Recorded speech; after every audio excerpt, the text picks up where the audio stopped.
Good morning students. ये हमारा history का लास्ट वीडियोस ही समझ लीजिए, चैप्टर 1 का।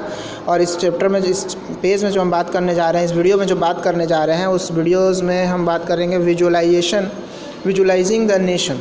बच्चों, ये जो सब चीज़ें चल रही थी फ्रांस में, चाहे वो कुछ भी हो, इन सब चीज़ों के पीछे एक चीज़ की जो कमी आ रही थी वो ये था कि किसी के भी अंदर नेशनलिज्म की फीलिंग नहीं थी। कोई भी अपने कंट्री को एक नेशन नहीं समझ रहा था।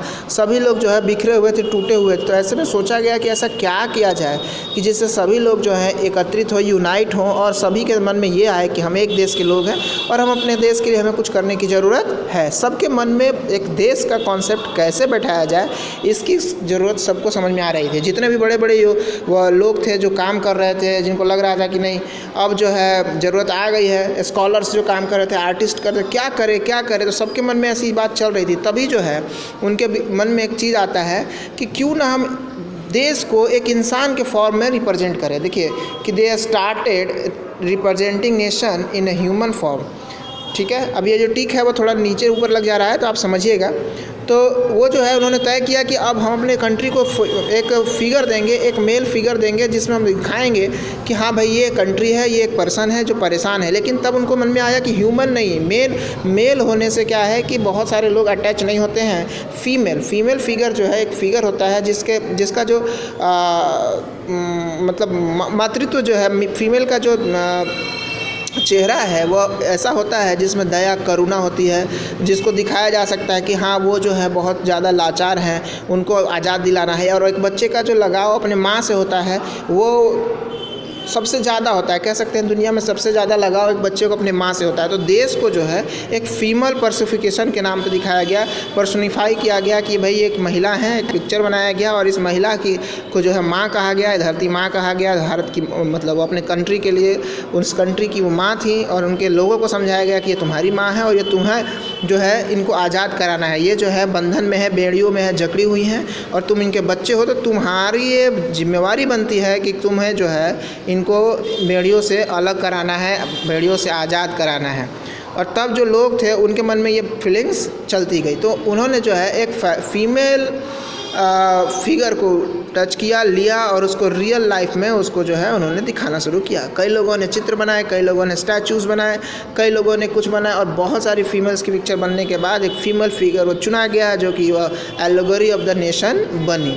लेकिन ये एलेगोरी होता क्या है, सबके मन में आ रहा होगा कि भाई एलेगोरी क्या है। तो जरा नीचे देखिए कि when abstract idea for instant greed envy freedom liberty is expressed through a person or thing, allegory story has two meaning, one literal and one is symbolic। कि भाई एलेगोरी जो है एक आइडिया होता है जो अचानक किसी काम के लिए जो हम निकाल के ले आते हैं या हमारे मन में उपजता है, हमारे मन की उपज, ठीक है, जिसको हम किसी न किसी फिगर के थ्रू दिखाते हैं। जैसे हम एक छोटी सी बात समझें तो हमारे भारत में जो हिंदू भाई हैं वो क्या करते हैं कि भाई भगवान शंकर तो दिखाई देते नहीं, तो उन्होंने शिवलिंग को ही शंकर माना है। अब ऐसा कोई दूसरा पत्थर जो कि उस तरह से आकार में मिल जाता है, कभी कभी बालू में मिल जाता है, कभी कहीं भी, तो उस चीज़ को सीधा वो भगवान ही मान लेते हैं। तो अब वो पत्थर नहीं है उनके लिए, अब वो भगवान शिव हैं। उसी तरह वो जो फीमेल फिगर चूज़ किया गया, जो एलेगोरी चूज़ की गई, वो एक पिक्चर नहीं है, वो माँ है, वो देश की माँ है। तो बच्चों ये तो होता है एलेगोरी। अब इसके बाद जो है हमारा जो दूसरा पेज खुलता है, वो दूसरा पेज जो बात करता है, ये देखिए ये पिक्चर्स, ये जो पिक्चर्स है आपके सामने जो है, इस पिक्चर को बनाने वाले का नाम है लॉरेंज क्लासेन। इन्होंने इसको बनाया था और ये जर्मनिया को दिखा रहा है। ये दिखा रहा है कि अब जर्मनी के लोगों को उठना होगा, जागना होगा और अपने हक के लिए चलना होगा। तो ये फिगर है। इसके बाद जो है एक और फिगर लाया गया था। इस फिगर को देखें, इस फिगर में जो है, इस पिक्चर को जो है फिलिप्स वेट ने 1848 में बनाया था और इस पेंटिंग में जो है उन्होंने कॉटन का इस्तेमाल किया है इस चीज़ को बनाने के लिए, इस स्टैचू को बनाने के लिए उन्होंने ये किया है। अच्छा, ये स्टैचू ही क्यों? तो बच्चों पहले क्या होता था ना कि स्टैचू जो है सिर्फ राजा महाराजा के लिए बनाई जाती थी। ऐसा नहीं था कि हर आदमी अपने लिए जो है स्टैचू बनाएगा और ये बनाएगा, नहीं।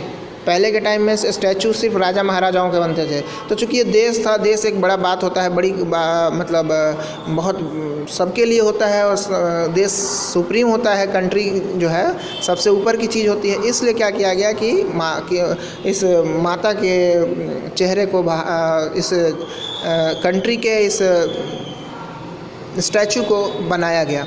और इसके बाद लोगों के अंदर जो है भावना होने लगी, लोग यहाँ आने लगे, लोगों को जो है यूनिटी दिखने लगी, सबको लगने लगा कि हमें इनको आज़ाद कराना है। सब लोगों ने कस्में खाना शुरू कर दिया, स्लोगन गाने शुरू कर दिया और इस तरह से यूनिटी आती गई, लोग ने जो है रिवोल्ट करने स्टार्ट कर दिए। अब जो हमारा टॉपिक आता है वो है nationalism and imperialism. Nationalism is a feeling of oneness together and common consequence based on the political history, culture and the other factor of the state. The feeling of nationalism in later half of 19th century extreme nationalism. अब nationalism जो है वो एक भावना है जिसमें हम एक country की बात करते हैं, हमारा कंट्री एक कंट्री है, वहाँ का एक सॉन्ग है, वहाँ का एक फ्लैग है और हम सभी जो है उस पर गर्व करते हैं। तो ये हुआ हमारे अंदर की नेशनलिज्म की। लेकिन नेशनलिज्म जो है उससे जो है हटकर हम थोड़ा सा एक टॉपिक पे चलते हैं जिसका नाम है बाल्कन स्टेट। बच्चों ये बाल्कन जो है ना एक ऐसा जगह है जहाँ बहुत सारे लेबर्स क्लास के लोग रहते थे। अभी मैं इसको पढ़ रहा हूँ, ज़रा आप देखेंगे, हालांकि क्या इसमें लिखा है नहीं इसको ज़रा समझते हैं क्योंकि बुक अलग है तो अलग ही तरीके से देगा। लेकिन मेजरली जो है वहाँ वर्कर क्लास जो पीपल थे वो वहाँ रहते थे, वो उन्हीं का स्टेट्स था। यहाँ देखते हैं the Balkan was the region of geographical and ethnic variation comprising the modern day of Romania, Bulgaria, Albania, Greek, Macedonia और स्लोविया, सर्बिया, बहुत सारे और भी हैं, ठीक है, जिसको जो है स्लेव्स कहा जाता है। बिल्कुल हाँ, जिनको जो है पहले के टाइम में जो है इन लोगों को जो स्लेव दास कहा जाता था, तो इन्हीं लोगों का एरिया था ये बाल्कन्स, वर्कर्स थे ये।